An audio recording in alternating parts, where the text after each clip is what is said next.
भागवत गीता यथारूप। जिस प्रकार शरीरधारी आत्मा इस वर्तमान शरीर में बाल्यावस्था से तरुणावस्था में और फिर वृद्धावस्था से में निरंतर अग्रसर होता रहता है, उसी प्रकार मृत्यु होने पर आत्मा दूसरे शरीर में चला जाता है। धीर व्यक्ति ऐसे परिवर्तन से मोह को प्राप्त नहीं होता।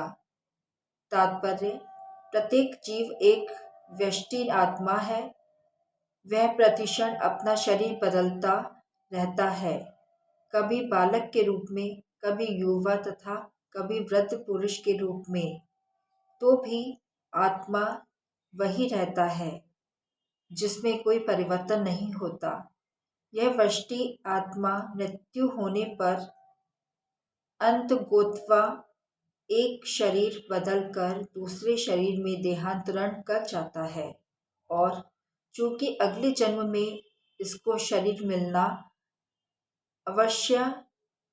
अवश्यंभावी है, चाहे वह शरीर आध्यात्मिक हो या भौतिक। अतः अर्जुन के लिए ना तो भीष्म ना ही द्रोण के लिए शोक करने का कोई कारण था, अपितु उसे प्रसन्न होना चाहिए था कि वह अपने पुराने शरीरों को बदलकर नए शरीर ग्रहण करेंगे और इस तरह वे नई शक्ति प्राप्त करेंगे। ऐसे शरीर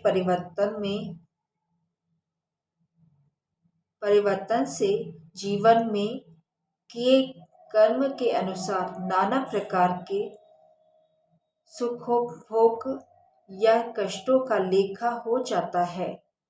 चूंकि भीष्म व द्रोण साधु पुरुष थे, इसलिए अगले जन्म में उन्हें आध्यात्मिक शरीर प्राप्त होंगे, नहीं तो कम से कम उन्हें स्वर्ग में भोग करने के अनुरूप शरीर तो प्राप्त होगा ही। अतः दोनों ही दशाओं में शोक का कारण नहीं है, कोई कारण नहीं था। जिस मनुष्य को व्यष्टि आत्मा, परमात्मा तथा भौतिक और आध्यात्मिक प्रकृति का पूर्ण ज्ञान प्राप्त होता है, वह धीर कहलाता है। ऐसा मनुष्य कभी भी शरीर परिवर्तन द्वारा ठगा नहीं जाता।